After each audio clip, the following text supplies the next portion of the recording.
What's up, guys? I am really excited because we purchased the LFA. Now, if you hang in there to the end of the video, I'll tell you how much the purchase price was.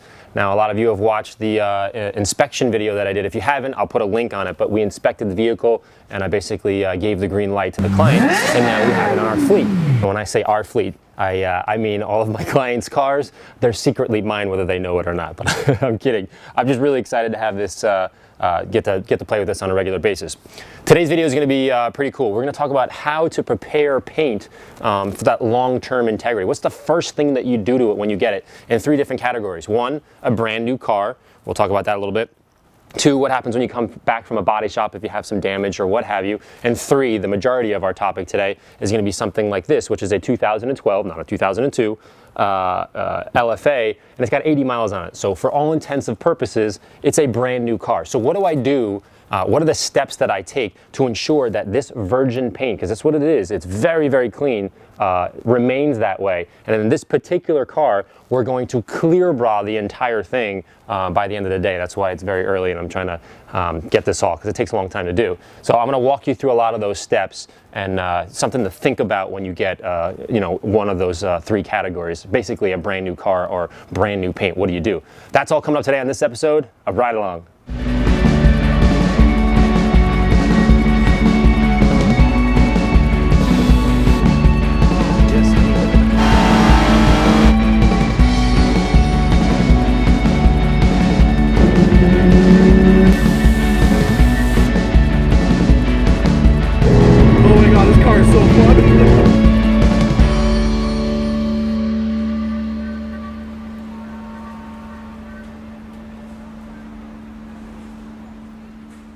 All right, let's quickly talk about category 1 and 2. So category 1, brand new car. Let's say it comes over from Germany and it's been roughly 120 days, 200 days, and you're about to purchase the car. By that point, the car has been gassed out, meaning all the solvents in the paint.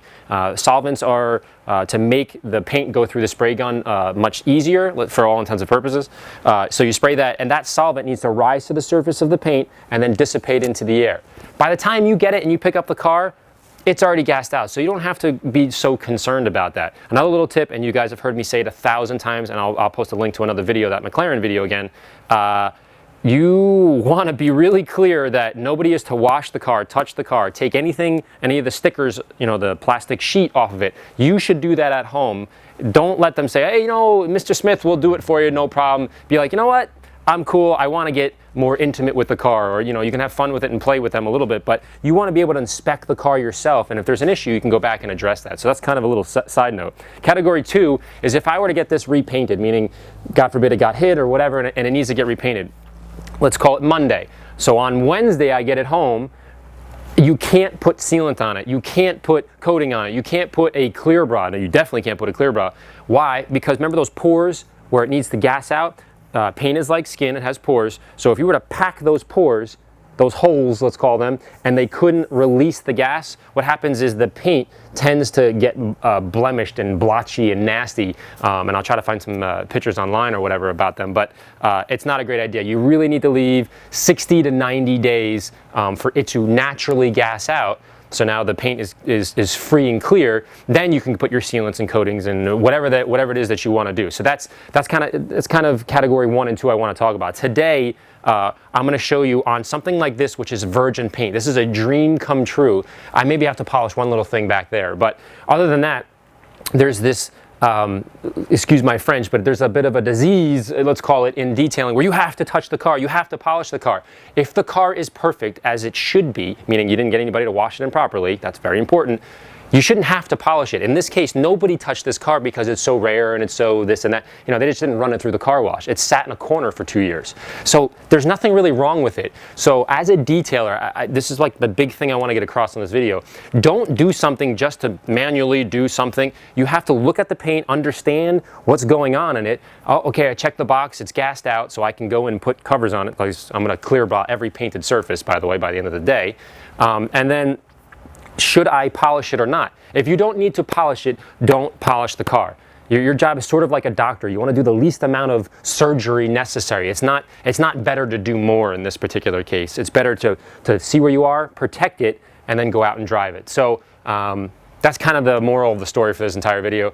I'll do some voiceover right now and I'll show you the steps. It's kind of a little weird thing that I do because I don't want to sit here and scrub the paint, not that I ever would, but I don't really want to go in and necessarily wash the paint hardcore because I don't want to put have any chance of putting swirls in it right before we put a clear bra on it. So I'll show you these little steps, something you need to think about if you're at home in your driveway and you're like, oh, you know what, I can do this on my brand new car, or you know, on your Sunday wash. It's just a little bit more intensive, so I think you'll enjoy it.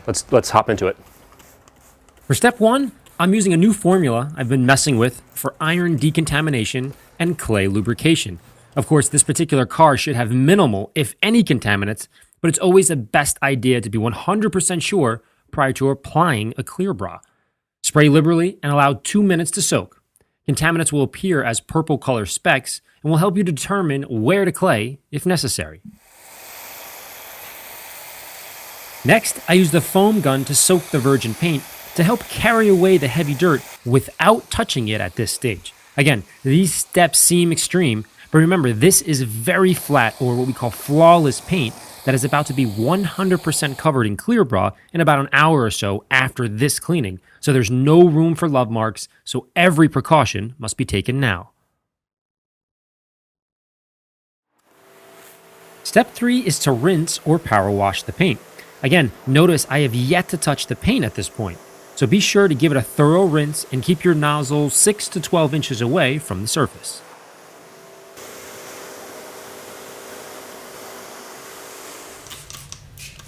Next, I use my Decon Lube to clay a small area to make sure the paint and the clay play nicely with each other.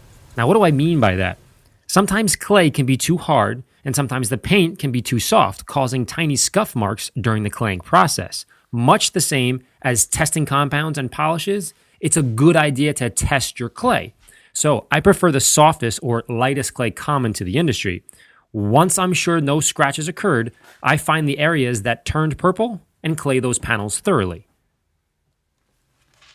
For step 5, I lightly wash the paint by hand to ensure no remaining dirt is present, then I rinse once again.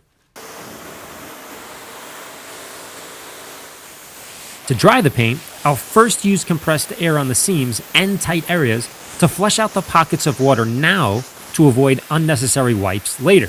Remember, the least amount of touching possible is the key to maintaining flawless paint. For step 7, I follow up with ammo hydrate and a damp towel to remove the remaining water from the larger areas safely. Now it's time to pull it back into the shop and correct the 2 minor scratches before we do the clear bra installation. Okay, now that we can decontaminated the paint, the next step we're going to do is correct any of the imperfections, any of the scratches. Now, I showed you before that I thought there was a little spot back there, and I did that really quickly. And then I just found another little scratch here, very, very minor. So what I'm doing is using my Air 3-inch, because I'm just going to keep it in this tight area. I'll polish this out. You can see I'm using the Roops yellow pad with a little bit of compound, and then I'll polish it out. It takes me less than 2-3 minutes to do. Then this paint will be perfect. Like I said, I don't want to polish this entire thing. It looks absolutely flawless. And you can see the guys in the back, we're preparing to clear bra the entire thing. But before the clear bra, I'm going to be putting ammo skin or whatever sealant or coating that you want on it prior to it. Now, a lot of people say, well, why would you put a coating on right before, or why would you put a sealant on right before you put a clear bra on?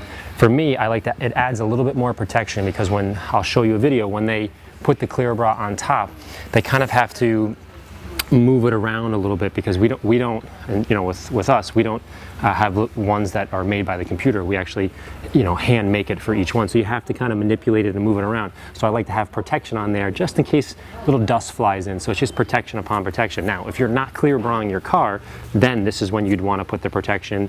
And now you've set the stage for a long-term care for your car. And then you just have to keep the regimen, you know, how to wash it properly. And you shouldn't have any scratches. In theory, you should never have to polish your car or compound it, definitely. So this is kind of the steps. I'll keep filming and I'll show you what it looks like afterwards. But for now, I got 2 more steps to go, and then we're going to put the clear bra on. All right, the very last step I like to do, regardless of whether you're putting a clear bra on the car or not, is to protect the rims. Now, in this case, these are brand spanking new and look pretty good. So they're a prime candidate to protect them. So I've been working on a concoction for a long time. It's this sort of toothpastey sealant, and I take it, I put it on my fingers, and then I rub it in my hands with gloves on, and it's very sticky and it's strong. So what I like to do is get in there, because I can grab the spokes and get my fingers all in behind there, where I can't really do that with a with an applicator. So I like doing this. I get my hands all inside the wheel wells. I mean the back of the rims, and I will do this for the entire rim, and this will help protect it. Is it going to last as long as, let's say, paint? No. Well, this is obviously closest to the ground, and it gets hot and there's brake dust, but this will certainly make your life a lot easier cleaning it out on the road. So I do this, I don't know, maybe every other wash, or if you have time, every wash. It takes 2 seconds, and it's kind of part of my wheel regimen in terms of my mind. Like I do the rubber, the wheel wells, clean the inside, etc. And this is like the last little step before I put tire shine on. But I just find it much easier. See, it's all over my hands. You just need a little bit. Put it in there. I go in and just kind of get in the funky spots, because there's so many different angles. It's not as flat and easy as this would be if you were to wax, the paint. This is much more challenging. So this is my my little thing. It's not out, it hasn't hit the market or anything. I don't know. I'll figure it out. If you guys are interested, let me know. But this is kind of my little secret thing that I do to every wheel. Before we can begin applying the Clear Bra, Lewis and I check the paint for contaminants one more time for safety using lubrication in our sensitive hands. Our goal is to make sure it looks and feels perfect.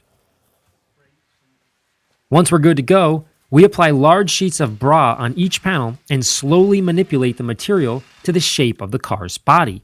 This process requires a ton of patience and cannot be rushed. On tight areas with sharp corners, like the LFA's wing, it takes almost 20 minutes per corner to properly secure the edge and prevent them from peeling up. Next is the nose, then the hood, and so on. The final result speaks for itself, but it's really about the preparation to the overall success of the Clear Bra installation. No steps can be skipped or rushed, as the material is unforgiving to installers, but likewise, just as strong when protecting your paint when you're out on the road.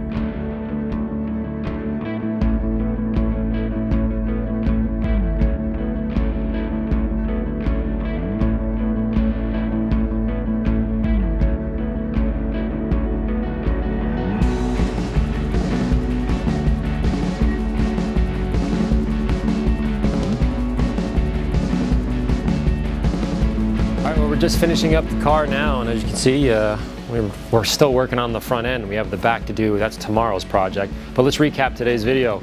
We talked about, if you buy a brand new car, try your best to get them to not touch the car. Leave the paint as virgin as possible. 2, if you have a body shop, repaint a particular part of your car, you're not going to be able to cover it or fill those pores for 60 to 90 to 120 days at the most. The third one, of course, is when you're preparing for a Clear Bra, you want to decontaminate the paint. And I did that. I showed you the steps today on the least aggressive way to do that on paint that's so perfect like this, where I didn't really need to polish anything except the front. Now, as promised, in the beginning of the video, I said I was going to tell you exactly what this car sticker price was $382,600.